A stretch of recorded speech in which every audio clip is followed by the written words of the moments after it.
Anda kembali bersama Liputan 6 Daerah Jawa Timur. Saudara, truk bermuatan ayam terlibat kecelakaan lalu lintas dengan minibus hingga terguling di Jalan Raya Bypass Mojokerto. Selain menyebabkan kemacetan, peristiwa tersebut juga mengakibatkan pengemudi minibus terluka dan dilarikan ke rumah sakit terdekat. Kecelakaan lalu lintas melibatkan truk bermuatan ayam dan minibus terjadi di Jalan Raya Bypass Balung Mojo, Kecamatan Puri, Kabupaten Mojokerto. Kerasnya benturan menyebabkan truk yang dikemudikan Fatur Rohman berusia 31 tahun warga Jombang terguling dan melintang di tengah jalan, sementara minibus ringsek bagian depannya. Peristiwa naas ini berawal saat truk melaju dari arah utara ke selatan atau dari Surabaya menuju Jombang.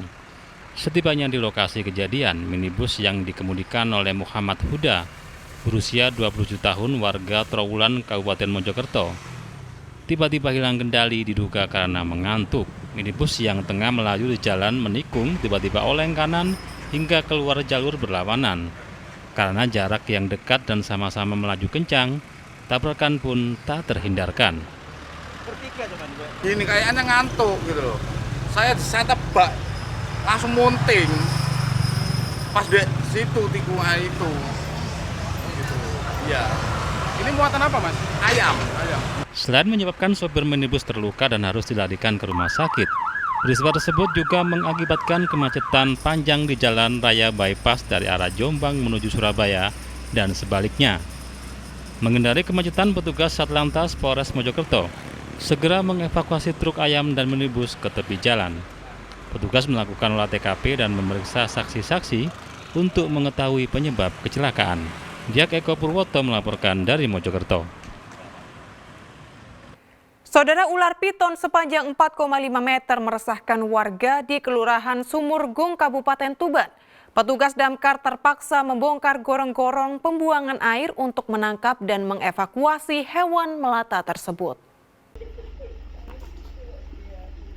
Keberadaan ular piton berukuran panjang 4,5 meter meresahkan warga Kelurahan Sumurgung, Kecamatan Tuban, Kabupaten Tuban, sehingga warga melapor ke petugas damkar terkait adanya hewan melata ini pada Sabtu malam. Petugas yang datang langsung menyisir lokasi. Ular piton kemudian ditemukan bersembunyi di dalam gorong-gorong saluran pembuangan air. Proses penangkapan ular sempat terkendala sempitnya gorong-gorong, sehingga petugas dan warga terpaksa harus membongkar saluran air tersebut. Usai 1 jam berjibaku, petugas akhirnya berhasil menangkap dan mengevakuasi ular piton. Tim kami mendatangi lokasi dan ternyata ular itu ada di saluran pembuangan air yang itu cor-coran, dari cor beton, sehingga kesulitan untuk mengevakuasi. Kemudian tim kami mencoba untuk supaya ular itu mau keluar dengan memakai tekanan air ya. Jadi pakai mobil damkar itu digerojok dengan air, harapannya ular keluar. Ternyata nyangkut. Akhirnya kemudian tim kami minta izin untuk membongkar cor beton tersebut dan akhirnya tim kami bisa melakukan evakuasi dan ternyata ularnya cukup besar. Belum diketahui secara pasti dari mana asal ular piton ini. Petugas mengimbau agar masyarakat segera menghubungi petugas damkar jika mengetahui adanya hewan berbahaya. Sapari Wijaya melaporkan dari Tuban. Saudara, seorang gadis pengendara motor tewas tertimpa pohon tumbang di Jalan Raya Magetan. Ibu dan kakak korban yang datang ke rumah sakit menangis di depan kamar jenazah. Kecelakaan ini terjadi di Jalan Raya Ngawi menuju Mauspati, Magetan, tepatnya di Desa Maron, Kecamatan Karangrejo, Minggu pukul 9 pagi. Laila Devita Sari, berusia 21 tahun, gadis asal desa Kecamatan Gendeng, Kabupaten Ngawi, tewas di lokasi kejadian setelah dirinya tertimpa pohon yang tiba-tiba tumbang.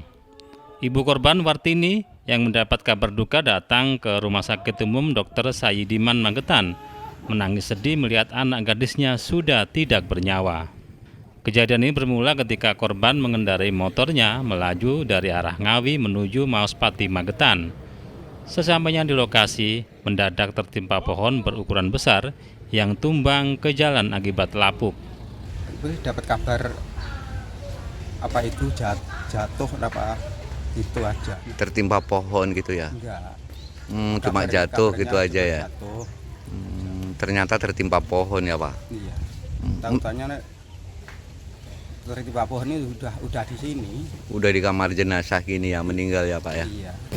Itu tumbangnya pohon di jalur utama Mas Pati Ngawi, tepatnya di desa Plampelan kalau nggak Aron, yang menimpa salah satu pengendara motor yang mengakibatkan MD. Meninggal berarti ini? Ya, meninggal dunia. Motor arahnya dari arah Ngawi ke Mas Pati.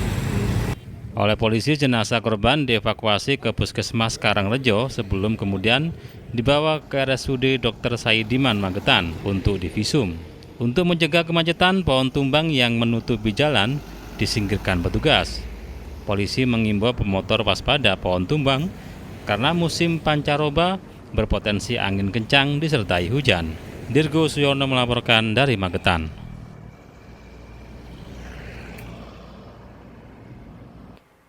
Saudara, seorang warga ditemukan tewas tenggelam di Sungai Gandong, Magetan. Diduga korban terpeleset dan tercebur ke sungai saat mengail ikan. Warga desa Mojopurno, kecamatan Ngariboyo, Kabupaten Magetan, dikejutkan dengan temuan jasad Rudi Winarto, berusia 36 tahun. Korban ditemukan tewas tenggelam di Sungai Gandong pada Sabtu sore. Peristiwa bermula saat seorang warga kaget ketika melihat tubuh korban mengambang di Sungai Gandong yang melintas di desa Mojopurno. Saat dihampiri, ternyata korban sudah tidak bernyawa. Warga kemudian melapor ke perangkat desa setempat dan diteruskan ke aparat kepolisian. Tenggelam karena tenggelam. Itu korban di sungai sedang apa, Nek?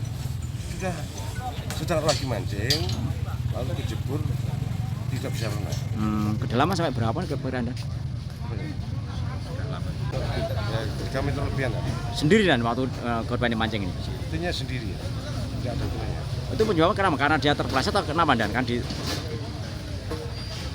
diduga terpeleset. Dari hasil identifikasi dan temuan barang bukti, korban diduga terpeleset dan terjebur ke sungai saat mengail ikan. Karena tak ditemukan adanya unsur tindak pidana, jasad korban langsung dibawa ke rumah duka. Dirgo Suyono melaporkan dari Magetan.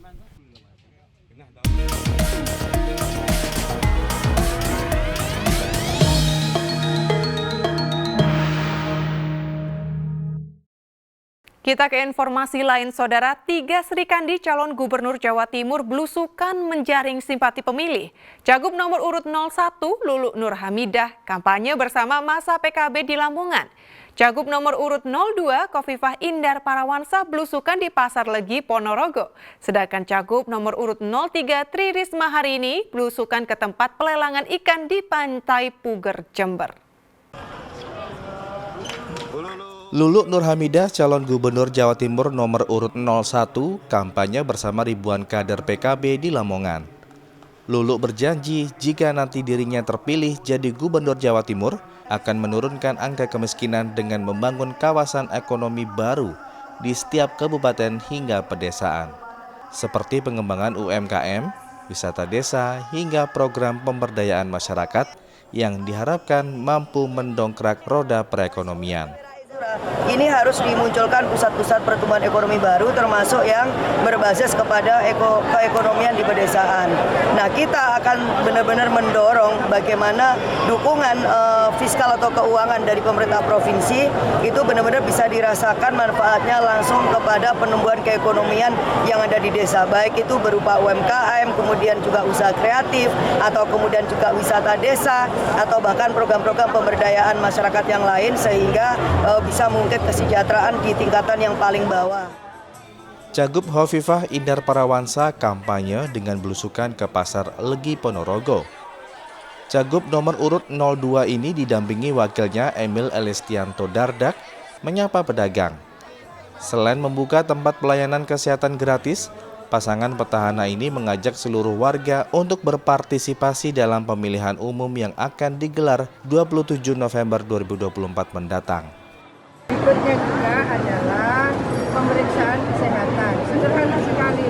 Standar-standar sederhana seperti itu, kawan-kawan ini bisa memberikan tinjauan pelayanan melalui pemeriksaan kesehatan berbasis pasar atau berbasis TPI, di mana saya biasa berkeliling.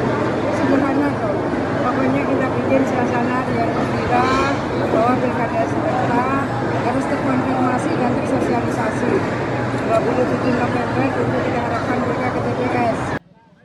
Sementara itu, Cagup Jawa Timur nomor urut 03, Tri Risma Harini, belusukan ke pasar pelelangan ikan Puger Jember. Tak hanya melihat aktivitas pedagang, mantan Menteri Sosial era Jokowi itu juga berdiskusi dengan para nelayan. Menanggapi keluhan nelayan, Risma berjanji akan membuat program dengan sentuhan teknologi tepat sasaran, seperti pemberian kotak pendingin ikan hingga alat pendeteksi ikan bawah laut. Jadi tangkapan ikan itu kalau banyak turun dia harganya jatuh gitu. Karena kualitasnya jadi kurang karena tidak ada cold storage untuk menyimpan alas ikan itu supaya fresh. Nah, nanti kalau kapal itu besar maka kita akan berikan untuk cold storage dan fish finder. Jadi sekarang sudah ada alat untuk menemukan lokasi ikan. Jadi dia tidak perlu BBM-nya muter-muter gitu, tapi kita akan menuju ke arah itu supaya hemat BBM. Setelah melakukan kampanye dengan belusukan menjaring simpati masyarakat, ketiga calon gubernur Jawa Timur ini dijadwalkan akan melakukan debat publik tahap kedua tanggal 3 November 2024. Tema yang akan diusung dalam debat tersebut adalah tata kelola pemerintah yang efektif dan inovatif, serta pelayanan publik yang inklusif. Tim Liputan, Biro Surabaya. Menikmati sajian tari kolosal Gandrung Sewu yang diikuti ribuan peserta di tepi pantai Bum Banyuwangi. Kami kembali sesaat lagi.